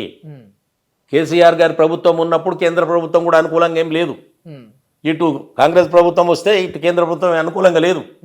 అనుకూలం FRBMకు మా లోబడి మాత్రమే కేంద్ర ప్రభుత్వం పర్మిషన్ ఇస్తుంది. నువ్వు అప్పు తేవాలి, ఖర్చు పెట్టాలి, అంతే తప్ప నువ్వు ఎప్పుడు పడితే అప్పుడు పోయి నువ్వు మహారాష్ట్ర గవర్నమెంట్ పోయి జపాన్కి పోయి నేను అప్పు తెస్తా అంటే అవి పోయినాయి ఆ రోజులు. గతంలో కట్టిన ఇప్పుడు 7 లక్షల కోట్లు అప్పు చేసింది నిజం కదా? అది నాకు ఆర్థికంగా అంత ఐడియా లేదు. ఓకే, బట్ ఆ 7 లక్షల కోట్లు అప్పు చేసి కేవలం 4.5 లక్షల కోట్లు గానే బయటకు చూపించారు అని కాంగ్రెస్ ముఖ్యవాదం. చూపిస్తే లెక్కలు ఉంటాయి కదా, నాకంత ఐడియా లేదు దాని మీద. సరే, ఒక విషయం మాట్లాడుకుందామన్నా. మీరు బీఆర్ఎస్ను వీడాల్సి వచ్చినప్పుడు బీజేపీకి పోయినారు. మీకు బీజేపీ నుంచి పిలుపు వచ్చిందని చెప్పారు. ఎందుకంటే నాకు ఆర్ఎస్ఎస్ భావాజాలాలు ఉన్నాయి, నేను ఆర్ఎస్ఎస్లో పనిచేసిన వ్యక్తిని కనుక సంఘులో, అందుకే పోయినా అన్నారు. ఒక్కసారి అంటే సంఘులో కొన్ని నేర్చుకుంటారు, నాకు మీ అంత జ్ఞానం లేకపోయినా కొంత ఉన్నది, అట్లా అంటే నిమగ్నమై దాని పద్ధతిగా దానికి లాయల్గా పనిచేయాలి. మళ్ళీ కేసీఆర్ పిలిచిన వెంట క్షమాపణ చెప్పిన వెంట అంత ఈజీగా ఎట్లా బయటకు వచ్చిందన్న? మళ్ళీ జరిగింది ఏంటి అని అంటే రాజశేఖర్ రెడ్డి గారు రాజశేఖర్ రెడ్డి గారి హయాంలో అలాంటి ముఖ్యమంత్రి మళ్ళీ నేను సరే కలుస్తానో కలవనో భవిష్యత్తు తెలియదు. ఇప్పుడు కేసీఆర్ కాదా? రాజశేఖర రెడ్డి అంత గొప్పలు ఎవరు కాదండి, గొప్ప కేసీఆర్ కూడా కాదు. నేను ఏ విషయానికి ఆ విషయం ఒప్పుకోవాలి. రాజశేఖర రెడ్డి గారు తెలంగాణ NGO సంఘానికి హౌసింగ్ ల్యాండ్ ఇచ్చాడు. 200 ఎకరాల ల్యాండ్ ఇస్తే దాన్ని రాజశేఖర రెడ్డి గారు ఇస్తే ఫేజ్ 1 ఆయన దగ్గర నిలబడి పిలిచి రెగ్యులరైజ్ చేశారు. ఇంకొక రెండో ఫేజ్లో 150 ఎకరాలు ఉంది. ఆ 150 ఎకరాలు నువ్వు ఎప్పుడు అలినేషన్ కోసం గొడవ పడుతుంటావు కదా సామాన, అప్పుడు పొరపాట్లు జరిగిపోయినాయి. నీ హౌసింగ్ సొసైటీ ల్యాండ్ ఉద్యోగుల కోసం నీ కోసం కాదు, నేను చేసేస్తా అని చెప్పి నాకు మాట ఇచ్చినందుకు నాకు రాజకీయ భవిష్యత్తు లేకపోయినా నన్ను నమ్ముకున్న ఉద్యోగులు తెలంగాణ NGO సంఘం అది అలినేషన్ చేసి రిజిస్ట్రేషన్ చేసే అవకాశం దొరుకుతుంది కదా అని ఆశ కొద్దీ ఇక నేను కళ్ళు మూసుకున్నా, మనసును చంపుకున్నా, నేను ఏ పార్టీలోకి వచ్చేసాను. మనసును చంపుకొనే వచ్చింది. ఓపెన్ స్టేట్మెంట్ ఇస్తాం. ఇప్పుడు బీఆర్ఎస్ పార్టీలో ఉన్నారు, ఇదే పార్టీలోకి మనసును చంపుకొని చెప్తున్నా. టీఆర్ఎస్ పార్టీకి తిరిగి రావడానికి నాకు పార్టీ లైన్స్ ని క్రాస్ చేసినట్టే కదా అన్న? ఎట్లా అంటే పార్టీ లైన్స్ ని క్రాస్ చేసినట్టే కదా? ఎట్లా అట్లా అంటే మీరు ఇదే పార్టీలో ఉండి ఈ పార్టీలో మనసు చంపుకొని బలవంతంగా చెప్పడం.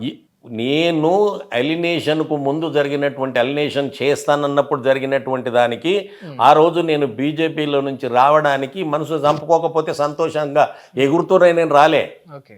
ఆ రోజు రావడానికి గల ప్రధాన కారణం నా ఉద్యోగుల సంక్షేమం కోసం నేను వచ్చాను.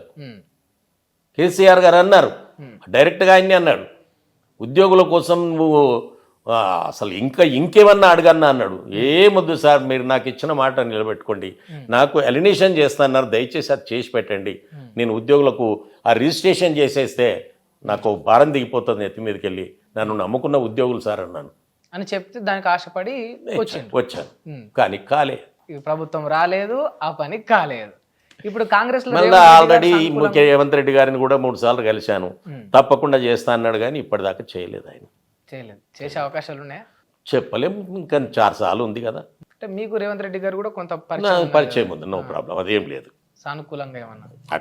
సానుకూలం అంటే వ్యక్తి మంచోడు, ఏదన్నా మాట అంటే చేస్తాడని నమ్మకం నాకు పూర్తిగా ఉంది, గతంలో చాలా చూశాను కాబట్టి. కానీ ఎందుకో మరి నేను 3 సార్లు కలిసినా కూడా ఆయన చేయలేదు. చూద్దాం భవిష్యత్తులో స్వామి గౌడ్ రాజకీయ ప్రస్థానం ఎటు అంటే నేను ఖచ్చితంగా ఈ పార్టీలోనే ఉంటా. రాబోయే ఎన్నికల్లో అవమానం జరిగితేనో మళ్ళీ ఇట్లా ఫోన్ నేను వచ్చేది ఉంటే మొన్న అలినేషన్ చేస్తానని చెప్పి పార్టీ ఓడిపోయే వరకు కూడా సీఎం గారు కేసీఆర్ గారు చెయ్యలే, తెలుసు కదా నాకు. అప్పుడే పోయేవాడిని, నాకు మళ్ళీ ఒకసారి మోసం చేసినవని పోయేవాడిని. కానీ మనసు ఎక్కడ పోకూడదు, ఉంటే ఉంటాను పార్టీలో, టికెట్ ఇస్తే పోటీ చేస్తా, టికెట్ ఇవ్వకపోతే కూడా ఇండిపెండెంట్ పోటీ చేస్తా, ఏదైనా జరగని కాక. ఎందుకంటే బీజేపీ నుంచి పిలుపు వచ్చినా అందులో ఇచ్చిన గౌరవం ఇప్పటిదాకా నాకు ఏ పార్టీలో దొరకలే. అంత గౌరవం ఇచ్చారు, అంత గౌరవం ఇచ్చారు. కానీ నా ఉద్యోగుల కోసం నా గౌరవం కాదు ముఖ్యం. గరీబ్ ఉద్యోగులు 2500 మంది ఉద్యోగుల కోసమే మీరు వీడిండ్రు పార్టీని, మళ్ళీ అదే పార్టీలోకి ఉద్యోగుల కోసమే పోయినరు. రేపు బీజేపీ అధికారంలోకి వచ్చి మేము కూడా చేస్తామని హామీ ఇస్తే ఇట్లనే ఆ పార్టీలో జరగాను. ముందు వాళ్ళు చేసిన తర్వాత పార్టీకి పనిచేస్తాయి, ఏ పార్టీకి అయినా సరే. ఇప్పటికి కూడా చెప్తున్నా ఓపెన్ గా, నేను రేవంత్ రెడ్డి గారిని సూటిగా అడిగాను, సార్ దయచేసి నాకు అలినేషన్ చేసి పెట్టండి, అది రిజిస్టర్ ఉద్యోగులకు చేసిన తర్వాత నా సర్వీసెస్ ఏమైనా ఉంటే చెప్పండి సార్ అన్నాను. లేదు అది తర్వాత మాట్లాడతాను, ముందు నీ పని చేస్తాను అన్నాడు. చాలా గొప్పోడరా అనుకొని వచ్చాను, కానీ అంత ఉత్తదే అయిపోయింది. అంటే ఉత్తదాన్ని సమయం ఉంది కదా చేసుకుంటా, చేయకపోవచ్చు, చెప్పలేము. ఓకే, నేను ఇంత నమ్ముకున్న పెద్ద ఆయన కేసీఆర్ గారే చేయలేదు, ఈయన చేస్తాడని చెప్పలేము, అట్లా చేయడని అనలేము. ఓకే అన్న, ఇప్పుడు అంటే మరి కేసీఆర్ గారికి ఒక రాజకీయంగా మంచి పేరున్నది, మీరు చాలా గొప్పోడని చెప్పిండ్రు, ఆయన బ్రెయిన్లోకి వెళ్తే ఏ పని 24 గంటల్లో సాల్వ్ అవుతుందని కూడా చెప్పిండ్రు. మరి అంత ఇంటెలిజెంట్ గల కేసీఆర్ ఎందుకన్నా ఏడాది అయితే ఉన్నది ప్రతిపక్షంలో ఉండి ఇంకా కూడా బయటకు వచ్చి ఒక మీటింగ్ పెట్టి గర్జించట్లేదు? ఒకటే, ఇప్పుడు ప్రజలు మంచిగా చెడుకా కారణం ఏమైనా కానీ మన మీద కోపమా ఏదో, ప్రజలు ఒక ప్రభుత్వాన్ని ఎన్నుకున్నారు. ఎన్నుకున్న ప్రభుత్వాన్ని 24 గంటలు పక్క నుండి పుల్లలతో గుచ్చదానికన్నా కొంత అవకాశం ఇవ్వాలి, వాళ్ళకు పని చేయడానికి అవకాశం ఇవ్వాలి, ఒక ఏడాది ఇవ్వాలి. 1 year ఇచ్చి 1 year ఇచ్చిండ్రు. ఆ తర్వాత రేపు ఫిబ్రవరి మార్చో తప్పకుండా బయటకు వస్తాడు. జనరల్ బాడీ మీటింగ్ అన్ని మొత్తం పబ్లిక్ నియోజకవర్గాలు బహిరంగ సభలు జరుగుతాయి, అందులో ఏం డౌట్ లేదు. 100% ఆయన్నే మీటింగ్ పెట్టిస్తాడు. ఓకే, అంటే ఒక విషయం మాకు తెలిసింది ఏంటంటే కేసీఆర్ కు అహం ఎక్కువ. రేవంత్ రెడ్డి నాకెంత, రేవంత్ రెడ్డికి ఎదురుగా నిలబడి నేను మాట్లాడేది, పిల్లల్ని పంపిస్తే సరిపోతుంది అన్న అహంతో కేసీఆర్ నడుచుకుంటా ఉండు. నేను అట్లా అనుకోను, కానీ తను ఏంది అని అంటే సబ్జెక్ట్ ఏం లేదు, చెప్పింది చెయ్యరు. మనం పోయి ఊరికి ఎదురుగా నిలబడి నువ్వు అది చెయ్యవు ఇది చెయ్యవు అంటుంటే అదంతా ఇబ్బందికరంగా మారుతుందన్న ఉద్దేశంతో నేను రావట్లేదు. ఖచ్చితంగా కొంత సమయం ఇస్తాం, చెయ్యకపోతే ఎవరినైనా నిలదీయాల్సిందే, అందులో ఏం తప్పలేదు. పిలగాడని కానీ అట్లాంటి మాటలు అయితే నా ముందే ఎప్పుడు మాట్లాడలేదు. ఆయన మనసులో ఏం భావన ఉందో మనం చెప్పలేం కదా. మీరు దగ్గరుండి చూసారు కదా కేసీఆర్ను, అంటే ఓడిపోయిన తర్వాత కేసీఆర్ పరిస్థితి ఎట్లా ఉండే అన్న? కేసీఆర్ గారు ముఖ్యమంత్రి ఉన్న నాడు ఎట్లున్నాడో ఈరోజు అట్లాగే ఉన్నాడు. నిజంగానా? ఓడిపోయిన తర్వాత బాధపడి ఆయన కాదు, చాలా మంది నేనంటే కొంతమంది ఎక్కువ చెప్పిండని అంటారు, కానీ నేను ఆయనను స్థితప్రజ్ఞుడు అంట. కేసీఆర్ గారు స్థితప్రజ్ఞుడు ఎందుకని అంటే, దుఃఖం వస్తే ఏదైనా 2 సీట్లు ఓడిపోతే ఏడ్చే రకం కాదు, బాధపడే రకం కాదు. 15 సీట్లు వచ్చినాయనుకో ఎగిరి గంతేసే రకము కాదు. సుఖం వచ్చినా దుఃఖం వచ్చినా ఒక్క తీరుగానే ఉండి ఏ జరిగింది, ప్రజలు చెప్పింది యాక్సెప్ట్ చేయాలన్నా, ఎక్కువ మాట్లాడకండి మీరు, ఇవన్నీ అయితేనే ఉంటాయి అంతే. ఓడిపోయినాడేమో ఏడుస్తుంటాడు, సార్కు కించిత్తు బాధ కూడా ఉండదు. తిట్టుకోలేదా తెలంగాణ బిడ్డల్ని ఎప్పుడు కూడా కేసీఆర్ గారు 1 year పీరియడ్ లో? ఎన్నడూ కూడా ఆయన తెలంగాణ బిడ్డలను కానీ ఉద్యమం జరిగినప్పుడు జనాలు రాకపోతే కానీ, అప్పుడప్పుడు మీటింగ్కు జనాలు రాలేదనుకో అవుతుంటుందబ్బా, వాళ్ళు అర్థమయ్యేటక్కడ టైం పడుతుంది. అంతేగాని ఆయన ఎప్పుడు తొందరపడి మాట్లాడు. చాలా మంది తెలిసి తెలియని వాళ్ళు చాలా తెలిసినట్టు ఆయన దగ్గర అప్పుడప్పుడు మీకు డైలాగ్ ఒక మాట యాద్ చేస్తా. అమీర్పేట్ చౌరస్తాలో సినిమా హీరోల గురించి హీరోయిన్ల గురించి మాట్లాడుతుంటారు కొంతమంది. వాళ్ళు ఎవరు మాట్లాడేటోళ్ళు? డ్రైవర్లు. సినిమా ఫీల్డ్లో కారు నడిపే డ్రైవర్లు ఉంటారు. ఈ మాట ఎందుకు చెప్తున్నాను నేనంటే, నాకు ఆ ఎక్స్పీరియన్స్ ఉంది. నేను కూడా సినిమా ఫీల్డ్లో నా ట్యాక్సీ నడుపుకున్నా, కారు నడుపుకొని బతికినోని. అయితే అమీర్పేట్ చౌరస్తా అడ్డా ఇళ్ళకు, ఇక వాడు చెప్తుంటాడు, ఎట్లా చెప్తాడు అంటే, అసలు శ్రీదేవి ఆడ తింటుంటే నాకు బుద్ధ పెట్టింది నోట్లో అని చెప్తాడు.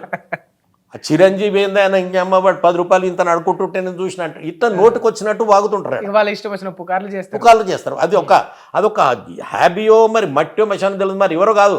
మల్లాడి కొంగనే సారని వంగి దండం పెట్టి కాళ్ళు మొక్కి కారు నడిపే డ్రైవర్లే చాలా మంది, అనేక మందిని చూసినాడు. కేసీఆర్ గురించి చెప్పేటోళ్ళు కూడా అంతే. ఇగో ఇదే బాపత్గాలు, ఆయన గురించి పూర్తిగా తెలియదు, ఏం తెలియదు, బయట ఉండి ఏదో పేపర్లో వచ్చిందో లేకపోతే ఇంకా టీవీలో వచ్చిందో చూసి మాట్లాడతారు. నేను అనేది ఏంటంటే, ఆయన ఎంత లోతైన మనిషి అంటే, ఒక అగాధంలో ఆనిముత్యం ఉన్నట్టు అగాధంలో ఉన్నటువంటి ఆనిముత్యం లాంటోడు. ఆయనను అర్థం చేసుకోవడం గొప్పతనం, కానీ ఆయనను అర్థం చేసుకోక బయట మాట్లాడేటోళ్ళు మస్తు మాట్లాడతారు. దానికి మనం ఎట్లా చెప్తాం? ఓకేనా, ఐఎమ్ కమింగ్ టు యూ. ఎన్ని కోట్లు సంపాదించారన్నా? నేను ఆ రోజు ఎట్లా ఉన్నానో, ఆ తర్వాత కాలక్రమేణంగా ఒక ఉద్యోగి, ఇటు ఎన్జిఓ సంఘ అధ్యక్షుడిగా ఉండి ఒక ఉద్యోగి ఎంత సంపాదిస్తాడో అంత సంపాదించను. అంతేనా? అంటే బాగానే కూడా కట్టుకున్నారు అంటారు. చెప్పాను, పార్టీ మారినప్పుడే 10 కోట్లు తీసుకున్నాడు, 20 కోట్లు తీసుకున్నా అనేటోళ్ళు కూడా ఉంటారు. మనము ఇప్పుడు జనాలు తీసుకోలేదు డబ్బులు కూడా. నేను ఇంతకుముందే చెప్పిన కదా, భోజనం మీదకి వెళ్ళి లేచి వచ్చి నాతో కలిసినటువంటి కేసీఆర్ 1కి 4 సార్లు అడిగిండు, అన్న అలినేషన్ కాక ఇంకేమన్నా చెప్పన్నా, ఇంకేమన్నా అడుగు అన్నాడు. నిన్న నాకు మీరు ఇచ్చిన మాట నిలబెట్టండి సార్ చాలు అన్నాను. బయటకు వచ్చిన తర్వాత నన్ను కేటీఆర్ అన్నాడు, సార్ గన్నిసార్లు అడుగుమంటుండు, నీ మనసులో ఉన్నదని అడగొచ్చు కదంటే నా మనసులో ఏం లేదన్నా, నాకు కావాల్సింది ఒకటే, ఉద్యోగుల ఎలిమినేషన్ చెయ్యలేదు, నాకు అది బాధ ఉన్నది, నాతో ఫోన్ మాట్లాడలేదు, డబ్బులు కావాలని అడుగుతుంటే ఇచ్చటంలా. ఇప్పుడు ఆ రోజు ఏం జరుగుతుండేనో మనం ఎందుకు ఊహాగానాలు. నేను అనేది ఏంటంటే ఇప్పుడు దాసోజు వచ్చాడు, ఆ రోజే నేను పోయినాం, మరి మాకు ఎవరు 10 రూపాయలు ఇచ్చినట్టు లేదే, టీ తాగాం భోంచేసిన మాట వాస్తవం, అప్పుడే కాదు అనేక వందల సార్లు భోంచేశాను, కానీ ఎన్నడూ కూడా కేసీఆర్ ఆయన డబ్బులు ఆఫర్ చేయలేదు. నేను ఎమ్మెల్సీ ఎలక్షన్ నిలబడితే 15 లక్షల రూపాయలు చెక్ ఇచ్చాడు పార్టీ ఫండ్ నుంచి. అంతకు తప్పించి కేసీఆర్ తన చేతి నుంచి 10 రూపాయలు కానీ లేకపోతే ఆయన చెప్పినోడు కానీ ఇషారా చేసినోడు కానీ మాకు ఎలాంటి ఇంతవరకు మీ రాజకీయ ప్రస్థానంలో ఎప్పుడు కూడా మీ రాజకీయ ప్రస్థానంలో ఎప్పుడు కూడా ఎప్పుడో లేదు ఎప్పుడు కూడా. కానీ ఆయన దూరం ఉన్నాడు, మనం ఏం చెప్పినా నడుస్తుంది. కానీ తెలంగాణ ఉద్యమంలో మేము మీటింగ్ చేస్తే, అన్నా మీటింగ్ ఎట్లా చేస్తున్నారే ఉద్యోగులు, ఏం చేస్తున్నావు అని చెప్తే డబ్బులు తీసుకోపోయాడు. లేదు సార్ మేమంతా చందా చేసుకొని చేస్తున్నాం, ఎన్జిఓ సంఘం చేస్తున్న ఉద్యమం ₹1 ఖర్చు కాదు సార్, స్వచ్ఛందంగా చేసుకుంటున్నాం, ఎక్కడో అక్కడ ఏ డిపార్ట్మెంట్ ఎంప్లాయీస్ ఆ డిపార్ట్మెంట్లో స్వచ్ఛంగా చేస్తున్నాం సార్, వద్దు అన్నాం. దీనికి సాక్షి శ్రీనివాస్ గౌడ్ గారు, విఠల్ గారు, మేమంతా ఉన్నప్పుడు జరిగిన సంఘటన ఇది. అట్లా అందుకే ఆయన అడుగుతాడు, నువ్వు అంటే ఎంత కావాలనో అంత ఇస్తాడేమో, కానీ ఎన్నడూ కూడా మేము ఆయన డబ్బులు అడగలేదు, మేము డబ్బులు ఇచ్చేతోటి ముట్టుకోలేదు. ఓకేనా. ఫైనల్ ఒక విషయం చెప్పండి, ఈ ఏడాది పాలనలో కాంగ్రెస్ గవర్నమెంట్ గురించి ఏం చెప్తారు మీరు? అనేక గవర్నమెంట్లు, కాంగ్రెస్ గవర్నమెంట్లు కూడా నేను చూశాను, కానీ ఒక్క సంవత్సరంలో ఇంత చెడ్డ పేరు ఫెయిల్ అయిపోయింది అని కామన్ పబ్లిక్ కూడా మాట్లాడే స్థాయికి ప్రభుత్వం రావడం బాధాకరం. ఎప్పుడు జరగదు, ఎప్పుడు అట్లా. యంగ్స్టర్ డైనమిక్ లీడర్ ఎందుకు ఆ విధంగా టాక్ బయటకు వచ్చిందనేదే మరి వాళ్ళు పునరాలోచించుకోవాలి. కానీ ఎక్కడ ఎవరిని అడుగు ఖచ్చితంగా ఆ పాయింట్ అయితే బయట చర్చ జరుగుతుంది. ఫెయిల్ అయింది గవర్నమెంట్, మళ్ళీ సార్ రావాలి, కేసీఆర్ రావాలి, ఈ టాక్ బయట నడుస్తుంది. ఇది ఆ పార్టీకి మంచిది కాదు. ఎందుకు జరిగిందనేది రివ్యూ చేసుకోవాలి. నేను అందుకునేది ఏమిటి అంటే దానికి ఎవరో కారణం కాదు, వాళ్ళ కాళ్ళ మీద వాళ్ళే కొట్టుకుంటున్నారు. హైడ్రా తీసుకొచ్చారు. హైడ్రా తీసుకొచ్చిన తర్వాత పని ఎక్కడి నుంచి స్టార్ట్ చేయాలంటే గొడవలు ఏం దగ్గరికి వెళ్ళి ఇప్పుడు రోడ్ వేద్దామనుకున్నావు, 100 ఫీట్ల రోడ్ వేద్దామనుకున్నావు, ఎక్కడెక్కడ ఖాళీ ఉన్నదో అక్కడ వేసుకుంటారా రాదు. మధ్యలో ఒక దుకాణం పొడి దిగలేదు, ఆ కోర్టుకు పోతాడు, కోర్టుకి వెళ్ళి అయిపోయిన తర్వాత కొట్టేస్తే గింత పీసే కదా వేసుకోవచ్చు. కానీ నువ్వు మొత్తం మొదలే కొట్టేసుకుంటా పోయి గబ్బు చేసి వ్యవహారం అంతా రచ్చకెక్కిచ్చి ఎవడో ఒకడు పోయి స్టే తెచ్చి దీని పని అయిపోయింది అనే స్థితికి మీరు ఎందుకు తీసుకొచ్చారు? ఈ మాత్రం మీకు ఎవరు చెప్పలేదు పార్టీలో? అంటే ఇదంతా కూడా అసలు చాదర్గట్లు ఎందుకండి స్టార్ట్ చేయాలి? హిమాయసాగర్ గండిపేట నుంచి ఓపెన్ ఏరియా ల్యాండ్ అంతా పడి ఉన్నది, ఎంత నీకు బఫర్ జోన్ ఉందో బఫర్ జోన్ వేసుకుంటావో, ఈ డెవలప్మెంట్ చూసి అవతల ఆటోమేటిక్గా ఎవరు తొట్టబుట్టాడు సర్దుకుంటాడు. అని ఆ పని చేయలే. నేననేది ఏంటారంటే మీరు ఓవైసీ కాలేజ్ కొట్టేస్తామన్నారు, శ్రీనివాసరెడ్డి కొట్టేస్తామన్నారు, మొత్తం మంత్రులే కొట్టేస్తాం, హిమాసార్ చుట్టూ ఉన్నాయి అన్నారు. అంటే సర్వే చేయడానికి ఇన్ని రోజులు పట్టిందా? లేవా వాళ్ళవి? నేను అనేది ఏంటనంటే ఒక విధాన నిర్ణయం తీసుకొచ్చినప్పుడు అది నేషనల్ గవర్నమెంట్ అండి. పైనకి వెళ్ళి ఒకటి గుంజుతుంటే పగ్గాలన్నీ పైన ఉంటాయి. రేవంత్ రెడ్డి కానీ ఇంకొకరు ఎవరు ముఖ్యమంత్రి అయినా నేషనల్ పార్టీల వల్ల సమస్య ఏంటి అంటే కర్ణాటక అయినా పోయి చెప్పినా పని నడుస్తుంది. తెలంగాణనే లీడర్ దొరకాల్సిన అవసరం లేదు అనుకోకుండా కర్ణాటకకు లీడర్ బాగా పరిచయం అనుకో, నాకు పోయి ఆయనతో చెప్పిస్తే టికెట్ ఇవ్వాలి, సో ఆయనతో చెప్పిస్తావు పని ఆపాలి. ఇలాంటి వ్యవస్థ నీకు నేషనల్ పార్టీలు ఉంటుంది, బీజేపీలో ఉంటుంది, కాంగ్రెస్లో కూడా ఉంటుంది. నీకు లోకల్ పార్టీల వ్యవస్థ ఉండదు. తమిళనాడు స్టాలిన్ గవర్నమెంట్ ఉంది, అక్కడ మీకు ఈ పరిస్థితి ఉండదు. ఆయనకు ఢిల్లీకి వెళ్ళి చెప్పేటోళ్ళు ఎవరు ఉండరు, తన రాష్ట్రానికి ఏం కావాలో చేసుకుంటూ పోతుంటాడు. అందువల్ల నేషనల్ పార్టీల సమస్య ఉంటుంది. మనం ముఖ్యమంత్రి గారిని తప్పు పట్టాల్సిన అవసరం లేదు, కానీ పైనుంచి ఉన్న పగ్గాలు, పైనుంచి ఒత్తిడి, రకరకాల సమస్యలు ఉంటాయి. ఆ సమస్యలని తీర్చుకుంటే తప్ప లైన్లో పడ్డు. కాకపోతే అవి తీర్చుకోవడానికి, పరిష్కరించుకోవడానికి పెద్దలు సహకరించాలి. కాంగ్రెస్ పార్టీలో ఉన్న సీనియర్స్ ఆయన రేవంత్ రెడ్డిని అందరి తొక్కనికి చూస్తే కానీ సహకరిస్తారు. న్యాచురల్గా నాలాగా చిన్న పిల్లగాడు, నా అదృష్టం ఏ అయితే అయ్యిండ్రా పీసీసీ ప్రెసిడెంట్ అయితే ఏమైంది, ఇది అయ్యేదా పెట్టేదా, కాంతి గొడవ ఎందుకు అనుకుర్రు సీనియర్లు అంతా. అప్పుడు ఆయన పిసిసి ప్రెసిడెంట్ అయ్యిండు, ఢిల్లీకి పోతున్నాడు అంటే పోతే వెంటనే డబ్బులని ఖర్చు పెట్టుకుంటుండే అయ్యేదా సచ్చేదా అనుకున్నారు వీళ్ళంతా. ఏకంగా పిసిసి ప్రెసిడెంట్ కాగానే అన్ని పగ్గాలు చేతికి ఇస్తాడు, ఆయన మాటలతోటి ఏకంగా పార్టీ తిరుగుపోయి ముఖ్యమంత్రి అవుతాడు అని చెప్పి సీనియర్ ఊహించలే. ఆ ఊహించని పరిణామం వచ్చేటకల్లా ఏం చేయాలో అర్థం కాలేదు. అక్కడ కొద్దిగా ఇబ్బంది పడ్డాడు. నేను అన్నటమేంది ఇబ్బంది పడ్డం కాదు, ఇవాళ కాకపోతే రేపు లేచి నిలబడతాడు. పడ్డోడు ఎప్పుడు చెడ్డోడు కాదు, తప్పకుండా నిలబడతాడు.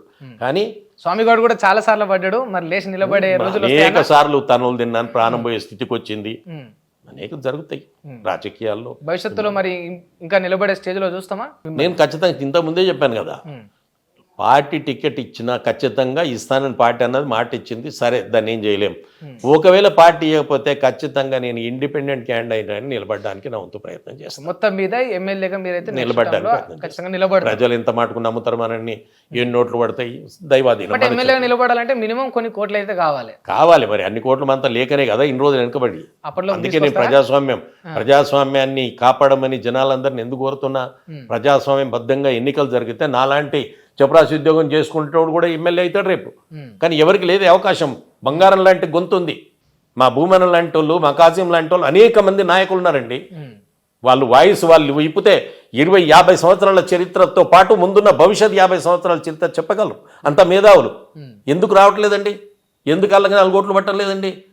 ఆర్థికంగా బలంగా లేము, గొంతు బలంగా ఉంది అంతే, సమస్య బలంగా ఉంది.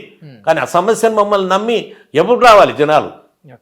అందువల్ల కొన్ని సమస్యలు మాకున్నాయి, లేవని నేను అంటలేను. ఆర్థికంగా మేము చితకపోయి ఉన్నాం. ఎందుకు చితకబడి ఉన్నాం? తెలంగాణ గడ్డ మీద పటేల్ గారు భూమి దున్నినాకనే నా అయ్య ఇంటికి రావాలి. అక్కడ ఆంధ్ర ప్రాంతంలో ఒక మామూలు టై బూట్ వేసుకొని వాడు కాలేజీకి పోతే, ఇంగ్లీష్ వాడు కట్టిన కాలేజీలో చదువుకోనికి పోతే నేను మా అయ్య కూడా సర్ది పట్టుకొని పోవాలి పొలం దగ్గరికి. పొలం ఎవరి దగ్గర దున్నుతున్నారంటే మాది కాదు, ఏ దొరదో ఏ పటేల్దో దున్నుతుంటాడు. నాకో 4 గుంటలు ఉన్నది, మాకు కూడా 4 గుంటలు ఉన్నది అంటే మా 4 గుంటలు గుండె టైం వచ్చేటకల వర్షాలు ఆగిపోతాయి. ఎట్లా బాగుపడతాడు? 200 సంవత్సరాల చరిత్ర. నా తాతకి అధికారం ఉంటే, నా అయ్యకు అధికారం ఉంటే నేను చెప్పాల్సి ఎందుకు రిటైర్ అవుతా? ఒక డాక్టర్గా ఉంటా, ఒక ఇంజనీర్గా ఉంటా. కాబట్టి ఇది మారాలి అంటే బీసీ ఖచ్చితంగా బీసీ యూనిట్ కావాలి, బీసీలు ఒక్కటి కావాలి. ఈ ఊర్లో ఈ గ్రామంలో 15 ఇండ్లు రెడ్డిలు అయ్యి మొత్తం 500 ఇండ్లు నా బీసీలు అయ్యి. ఎందుకంటే 5 టర్మ్ల నుంచి రెడ్డి గారు సర్పంచ్ అవుతారు. ఎందుకు మేము కాం? నా ఓటు నేను వేసుకోను. బీసీలో చైతన్యం లేదు, నా ఓటు నేను వేసుకోను, నా సావది. అందుకే నేను బీసీలకు దండం పెట్టి చెప్తున్నా, దయచేసి మీ ఓటు మీరు వేసుకోండి. వేసుకోమే. రాజకీయ నాయకులు ఒక్కటి కానివరే, ఈయన బీసీకి ఇస్తాడు, ఆయన బీసీకి ఇస్తాడు. అందుకే నేను అనేది ఏంది, 2 బీసీలకు ఇచ్చారు కదా, అందులోకెళ్ళి మంచివానికి. ఇంకో పటేల్ దగ్గరికి ఎందుకు పోతావు? ఇంకో దొర దగ్గరికి ఎందుకు పోతావు? ఈ వ్యవస్థ బాగుపడాలంటే అయితే నాకైతే పూర్తి నమ్మకం. నేను చూడకపోవచ్చు బీసీ ముఖ్యమంత్రిని, బీసీ రాజ్యాధికారాన్ని నేను చూడకపోవచ్చు. నా మన్మోడో నా మునిమనోడో ఖచ్చితంగా చూస్తాను. భవిష్యత్తులో అవుతారు బీసీ ముఖ్యమంత్రి ఈ తెలంగాణ రాష్ట్రానికి. తప్పకుండా 100%. ఈ రెడ్డిల వెలమల మధ్య మొత్తం ఎవరు ఏ ధరలు వచ్చినా సరే వాళ్ళ మధ్యలోకి వెళ్ళి తామర పువ్వులాగా తన్నుకొని పైకి వస్తాడు. ఖచ్చితంగా ఎన్నడో ఒకనాడు ఈ రాష్ట్రానికి ముఖ్యమంత్రి అవుతారు. కాకుండా ధన్యవాదాలు. హిట్ టీవీ యాప్, ఇందులో short news, live news, entertainment shows, movies, digital magazines తో పాటు మీ జిల్లా వార్తలను కూడా ఫ్రీగా చూడొచ్చు. అంతేకాదు కేజీ నుంచి పీజీ వరకు విద్యార్థులకు స్కాలర్షిప్ కూడా అందిస్తున్నాం. ప్రతి వారం 10 మందికి లక్కీ డ్రా ద్వారా ఒక్కొక్కరికి 10,000 రూపాయలు అందిస్తున్నాం. ఇంకెందుకు ఆలస్యం? వెంటనే హిట్ టీవీ యాప్ ని డౌన్లోడ్ చేసుకుని ఫ్రీగా ఎంటర్టైన్మెంట్ పొందండి. Hit TV app. Hit TV app. Please download hit TV app. Hit TV app ని ఫ్రీగా డౌన్లోడ్ చేసుకుని ఎంజాయ్ చేయండి. మీకు నచ్చిన ఎంటర్టైన్మెంట్ కోసం హిట్ టీవీ యాప్ ని ఫ్రీగా డౌన్లోడ్ చేసుకుని ఎంజాయ్ చేయండి. హిట్ టీవీ యాప్ ని డౌన్లోడ్ చేసుకుని ఆస్వాదించండి, ఆశీర్వదించండి. ఇంతమంది సెలబ్రిటీలు హిట్ టీవీ యాప్ ని డౌన్లోడ్ చేసుకోండి అని చెప్తున్నారంటే ఎంత మంచి యాప్ ఆలోచించండి.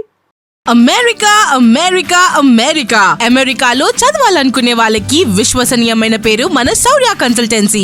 UK లో 1 year masters. UK లో 1 year masters. 2 years work permit up to 5 years visa. Contact Shaurya Consultancy. Contact 89851 89851.